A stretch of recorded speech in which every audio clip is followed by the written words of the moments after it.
Bonjour. Dans la majorité des cas, vous aurez à modifier des pages existantes.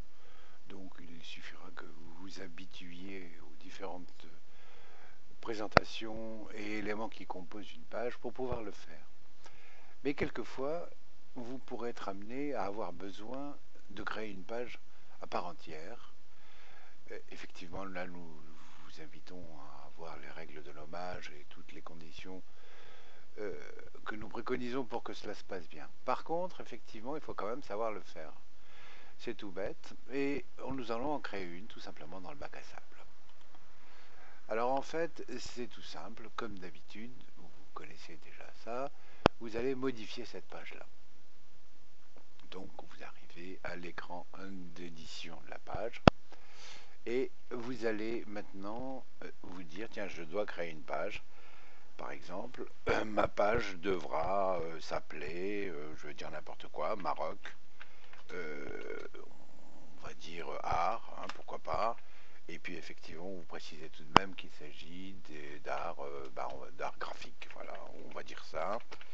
Éventuellement, ce qui n'est pas sot, c'est de parler de la période, on va dire 1950, 60 par exemple, avec les différents passages, etc., etc. Donc vous dites, tiens, bah, j'ai envie de créer une page qui s'appelle comme ça. Bon, il n'y a pas d'outil pour créer, mais effectivement, l'outil pour créer, c'est tout simplement du texte. Donc vous venez devant ce que vous venez de créer et vous mettez deux crochets, ce qui est quand même assez supportable. Ces deux crochets, c'est ce qu'on appelle des balises, et ce sont des balises ouvrantes, puisqu'effectivement, elles commencent à dire quelque chose. Ensuite, on envoie un texte. Et puis, comme on est très organisé, ben on les ferme, comme ça fait plus joli. Vous allez me dire, bon, c'est pas vraiment renversant, et pourtant, c'est un petit miracle. Qu'est-ce qu'il se passe? Je vais sauvegarder la page, vous allez voir. C'est tout bête, je publie. Et effectivement, j'ai maintenant présent sur mon écran Maroc, art graphique 1950-1960. Ça tombe très bien, c'est ce que j'avais prévu de faire.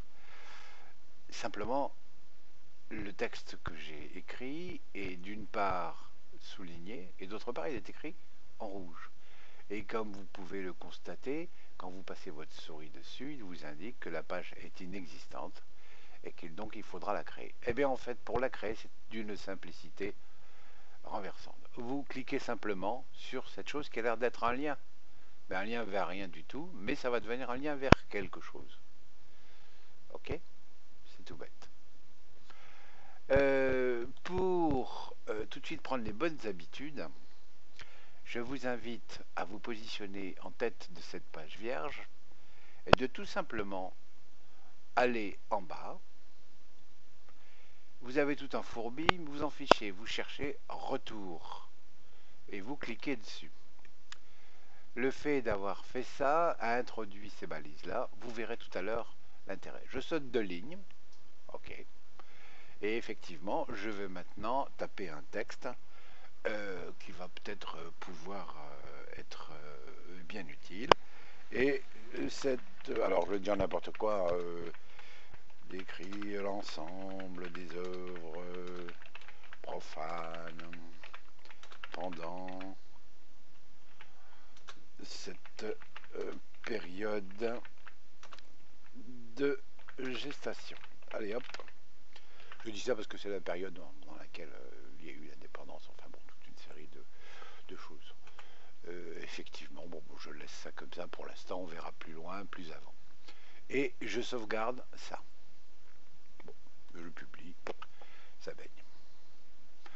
Donc, j'ai maintenant un cigounou qui s'appelle Revenir, et j'ai mon texte, cette page décrit l'ensemble des œuvres profanes pendant cette période-là. Exactement ce que j'avais tapé, c'est mon signe. Bon, je reviens à l'accueil, hein, ou au bac à sable, tiens, allez hop, au bac à sable, tout simplement. Et mon lien qui tout à l'heure était rouge est devenu maintenant bleu. Ah, c'est intéressant. Ça veut dire qu'il se passe quelque chose et que maintenant, je n'ai plus de problème. Si je clique là-dessus, hop, je me retrouve à la page où j'étais. Ah, si je clique sur revenir, vous pouvez constater que je reviens au même endroit. C'est pour ça que j'ai insisté pour vous faire mettre tout de suite ce symbole. C'est une façon très simple de simplifier votre vie dans la manipulation.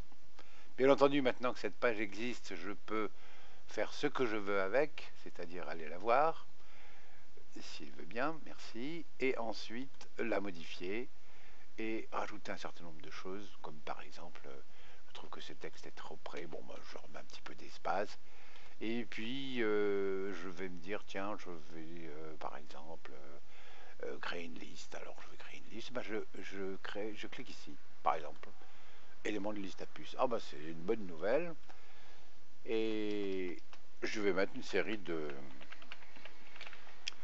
points. Alors en fait, liste à puce, ça a l'air d'être simplement une étoile et un espace. Ben, je le tape directement. Euh, c'est aussi simple que ce qu'on peut imaginer, puisqu'en fait, c'est tout simplement des symboles qui ont un sens particulier dans l'organisation. Localisation, hauteur, thème. Allez hop, j'en mets des tonnes, hein, en fait. C'est pas du tout un problème. C'est juste pour que vous voyez un tout petit peu la façon dont les choses se passent. Puis comme j'ai envie de m'amuser, je fais 4 petits symboles moins. Vous allez voir l'importance de ces 4 petits symboles. Je le fais 2 fois, comme ça, je suis sûr de ne pas me tromper. Et puis je sauvegarde ma page, tout bêtement. Et vous allez voir maintenant qu'effectivement, je commence à voir quelque chose. Ah ben oui, tiens, j'ai récupéré mon espace. J'ai fait ma liste à puces et mes 2 fois petits points m'ont fait 2 lignes. Voilà. Bien écoutez, bravo. Vous êtes devenu un rédacteur opérationnel de l'encyclopédie. Vous savez créer une page qui a un titre, qui a un contenu, et après évidemment, tout reste à gérer. Sachez que vous pourrez faire des copier-coller, que vous pourrez faire beaucoup d'autres choses, mais ça, c'est une autre histoire et c'est pour plus tard.